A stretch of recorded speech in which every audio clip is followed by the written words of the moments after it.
The darkness of King Solomon's Peak loomed over the mining town like a living entity, its presence felt but unseen. I've spent years working in these depths, earning a meager living beneath the earth's crust. But it was the night shift workers who vanished that set my world spinning out of control.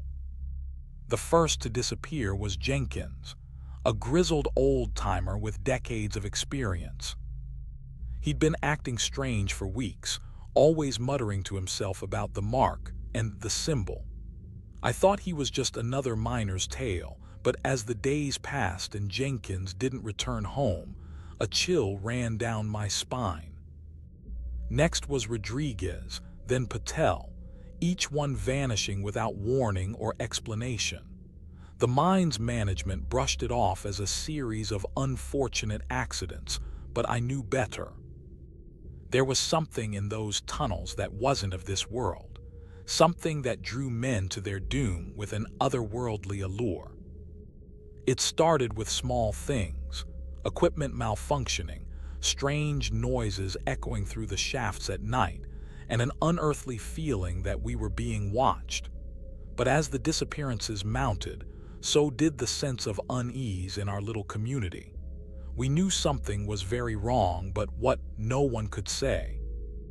I remember the day the cryptic message appeared on the mine's bulletin board. The mark is not for mortals. It seemed like a joke at first, but as the days passed and nothing happened, it grew to feel like a warning. A warning of what I had no idea, but it sent shivers down my spine. That was when I knew I had to get to the bottom of things.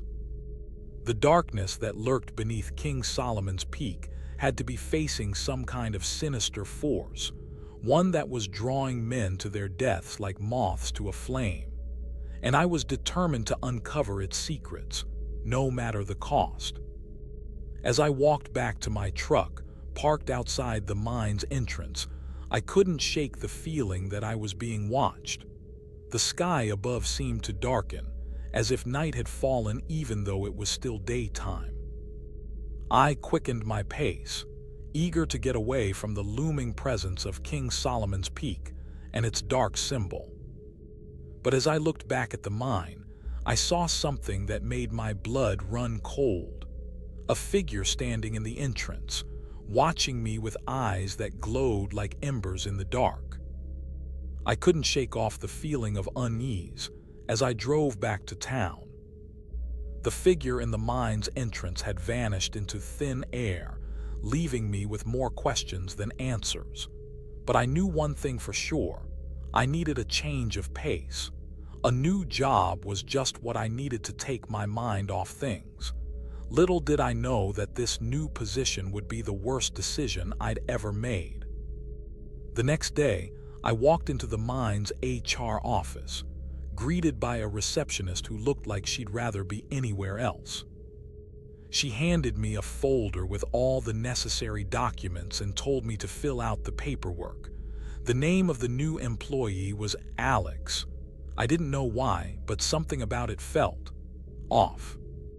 The shift supervisor, a gruff old-timer named Mike, showed me around the mine's operations and introduced me to my new colleagues.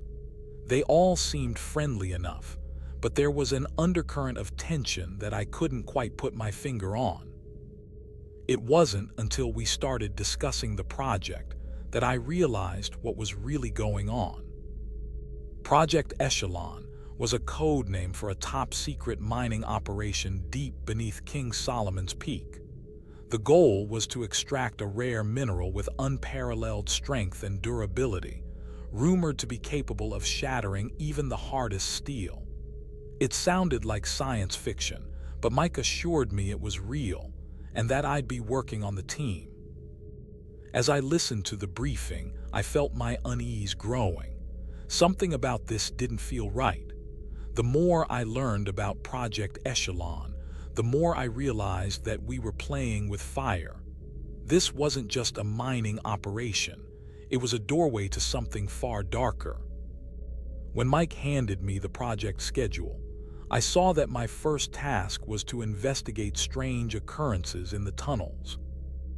It seemed like an easy job, but as I looked at the list of occurrences, I felt a shiver run down my spine.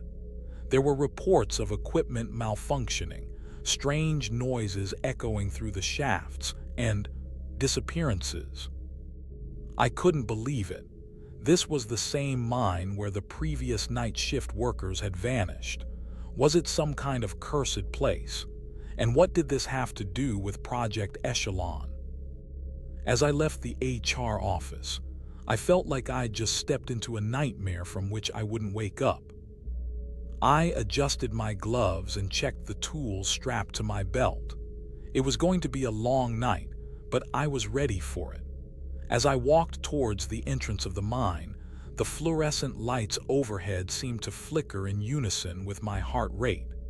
Mike handed me a clipboard with the evening schedule, and I took it with a sense of trepidation. "Just remember, Alex," he said with a serious tone, "stay alert. We've had some issues with equipment." As I made my way into the mine, the darkness seemed to swallow me whole. I fumbled for my flashlight and clicked it on, casting a weak beam of light down the tunnel. The air was thick with the smell of damp earth and something else, something metallic. I began my rounds, checking each section of the mine and making sure everything was in order.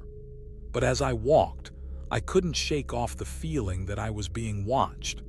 I kept looking over my shoulder, expecting to see someone lurking just out of sight. It wasn't until I reached the first tunnel that I realized why Mike had warned me about equipment issues. The machines were still and silent, but as I approached, I heard a faint humming noise coming from deeper in the tunnel. I felt a shiver run down my spine as I quickened my pace.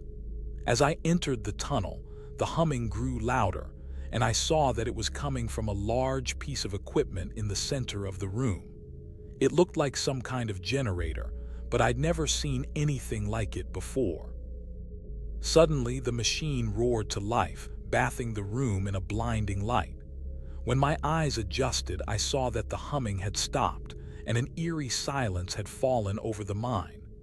I stood there for a moment, frozen in uncertainty, wondering if I was alone or if someone or something was watching me from the shadows.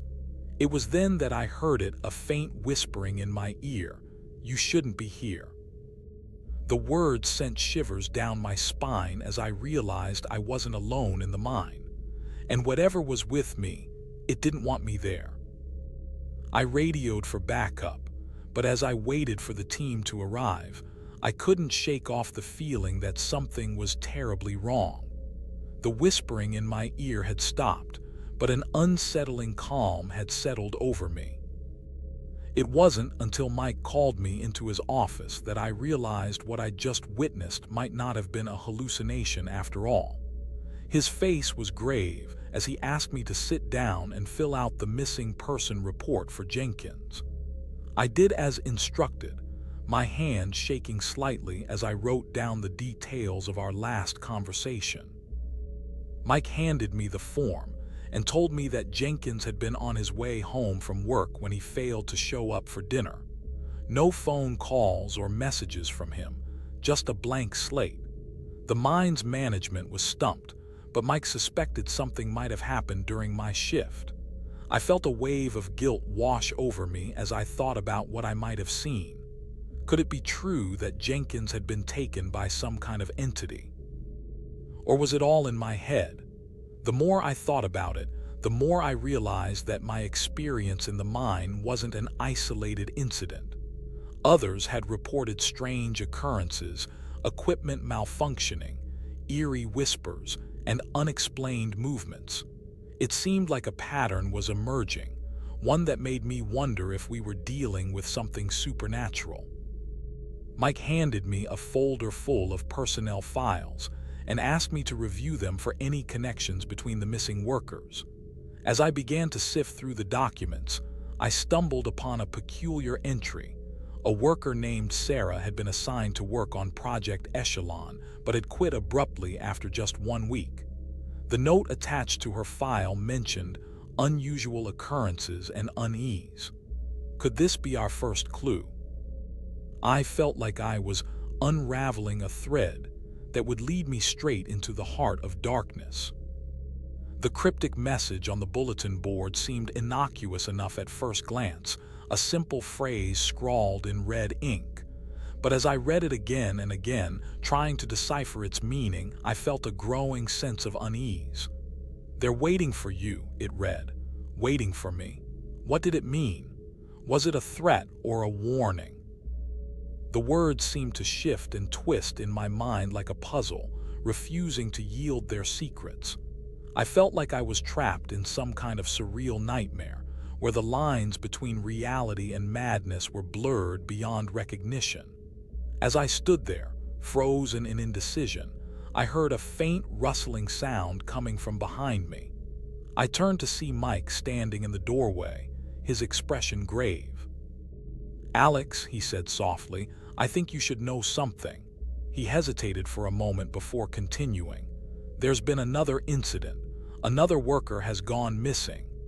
My heart skipped a beat as I felt my mind racing with possibilities. Was this connected to the cryptic message? Was I in danger? Mike handed me a folder filled with personnel files and told me to review them for any connections between the missing workers. As I began to sift through the documents, one name stood out: Emily. She had been working on Project Echelon just like Sarah before her, and now she was gone too. The words on the bulletin board seemed to make sense in a way they hadn't before. They were waiting for me. But who was they? And what did they want from me? I felt like I was running out of time, like I had to find Emily before it was too late. But as I looked around the empty corridor, I realized I wasn't alone. There was someone else there, watching me with cold, calculating eyes. I took a deep breath and stepped out of the mine into the bright sunlight. The fresh air hit me like a slap in the face, jolting me back to reality. I couldn't shake off the feeling that I was in over my head, but I knew I had to keep moving forward. Investigation begins, I told myself. I pulled out my phone and dialed Mike's number, asking him to meet me at the mine's office. He agreed, and we made plans to start investigating the missing persons cases. The first stop on our list was Sarah's family. They lived in a small apartment just a few blocks away from the mine. I arrived early, feeling a sense of trepidation as I knocked on the door. It was answered by a young woman with tears streaming down her face. "Can I help you?"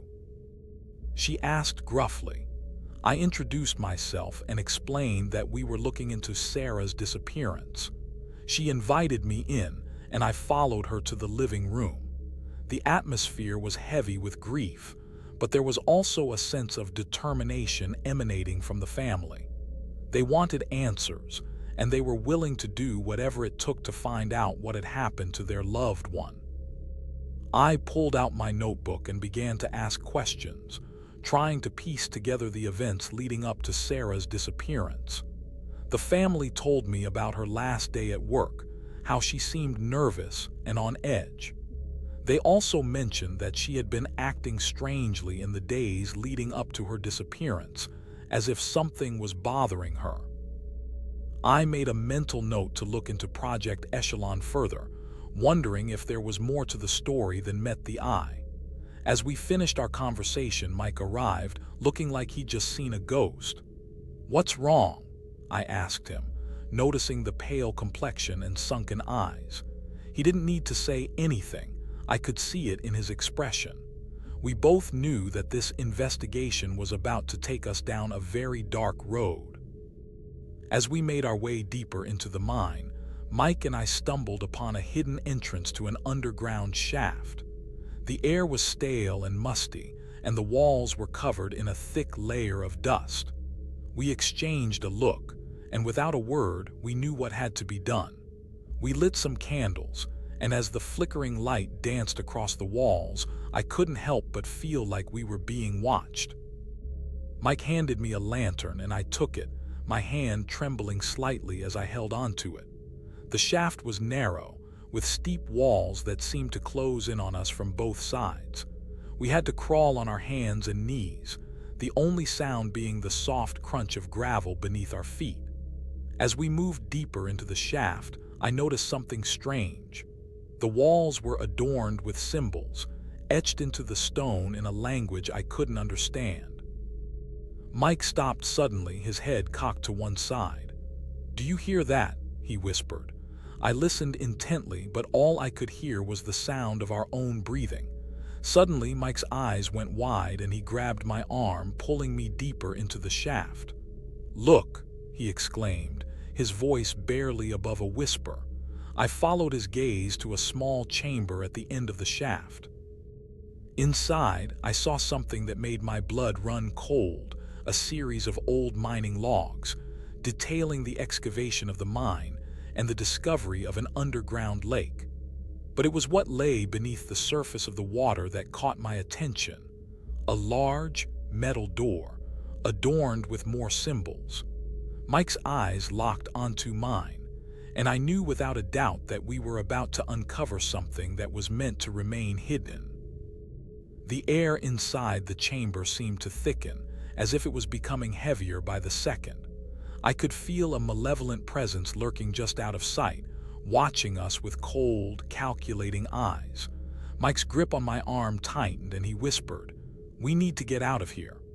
But it was too late. The symbols on the walls began to glow with an otherworldly light, and the metal door started to rumble open. As it creaked its way into place, a wave of icy air washed over us, sending shivers down our spines. We stumbled backward, tripping over each other in our haste to escape.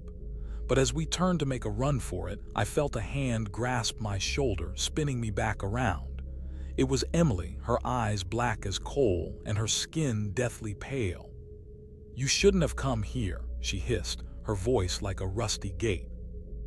Mike tried to intervene, but she was too strong. She dragged us deeper into the shaft, further into the heart of the mine. The air grew colder, the darkness seeming to writhe around us like a living thing. We were trapped with no way out. And then I saw it, a figure standing at the far end of the chamber. Its eyes glowed with an unearthly light, and its presence seemed to fill the entire space. It was Jenkins, his face twisted into a grotesque grin. "Welcome," he said, his voice like a rusty gate. "I've been waiting for you." As I watched in horror, Jenkins reached out and touched the symbol etched into the wall. His fingers made contact with the intricate carving, and a surge of energy shot through me like a bolt of lightning. The air around us seemed to crackle with electricity, and I could feel the very fabric of reality beginning to unravel. Mike tried to pull me away, but I was frozen in place, unable to move or look away from the desecration unfolding before my eyes. Jenkins's fingers danced across the symbol, leaving a trail of sparks in their wake. The metal door creaked and groaned, as if it was being torn apart from the inside out. And then, in an instant, the symbol was gone. The air seemed to return to normal, and the darkness receded like a retreating tide. But I knew that something had been irreparably damaged. The mine was no longer just a place of ancient secrets and forgotten histories. It was a portal to another realm, one that was now open and vulnerable to the forces of chaos. Jenkins turned to us, his grin still plastered on his face like a grotesque mask. "The symbol is gone," he said, his voice dripping with triumph. "And with it, the veil between worlds has been lifted." Mike and I exchanged a look of desperation. We knew that we had to get out of there fast. But as we turned to make our escape, I saw something that made my blood run cold.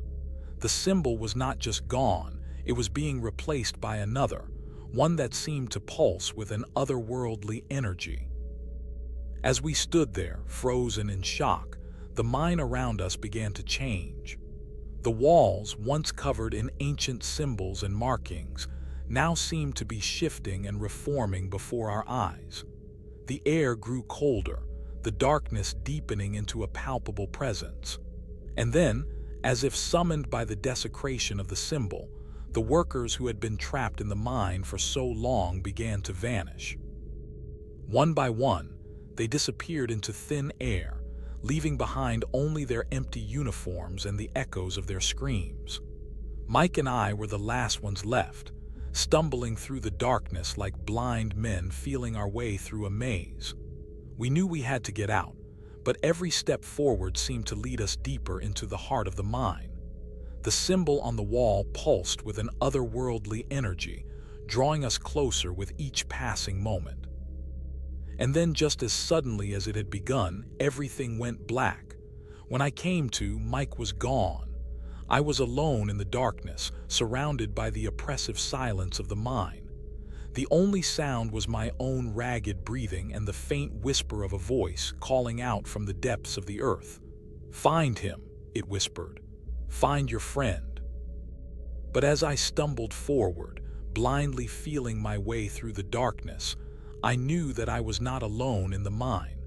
Something was watching me, waiting for me to make my next move. And when I finally stumbled into the light, I saw a sight that would haunt me forever. I stumbled through the mine, my heart pounding in my chest as I desperately searched for Mike.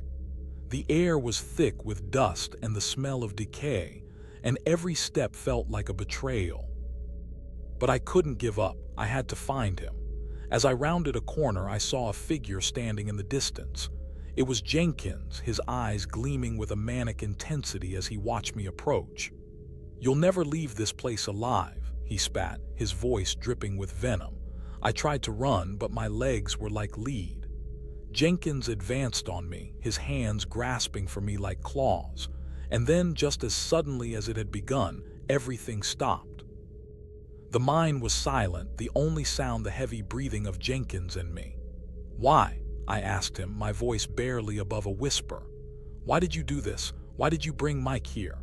Jenkins's grin faltered for a moment, and I saw a glimmer of something like humanity in his eyes, but it was quickly extinguished, replaced by a cold, calculating gaze. "I didn't mean to harm anyone," he said, his voice dripping with sincerity. "I just wanted to find the truth." "The truth?" I repeated, my mind reeling with confusion. "What truth?" Jenkins's smile returned, and this time it was tinged with sadness. "The truth about what we are," he said.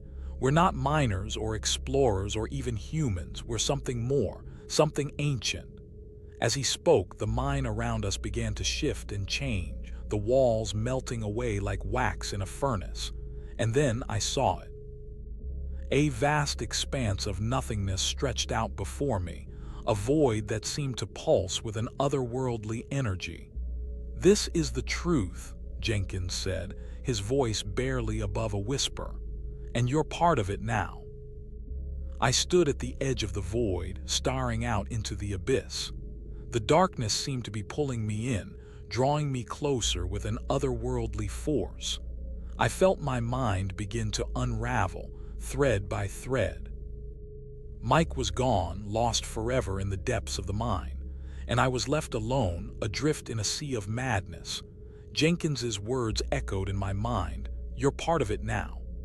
I didn't know what that meant, but I knew I had to keep moving forward. The void seemed to be calling to me, tempting me with secrets and forbidden knowledge. I took a step forward, and then another, until I was standing at the edge of the abyss. The air seemed to vibrate with energy, and I felt my mind begin to expand, stretching out into the void like a balloon filling with air. I saw things that couldn't be seen, heard whispers in the darkness. And then I saw it. A figure standing before me, its eyes glowing with an otherworldly light. It was Mike, or at least something that looked like him. "Welcome," he said, his voice echoing in my mind. "I've been waiting for you."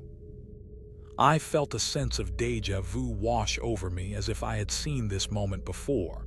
But it was impossible. This wasn't real. Or was it? The figure began to move closer, its eyes burning with an intense heat. And then everything went black.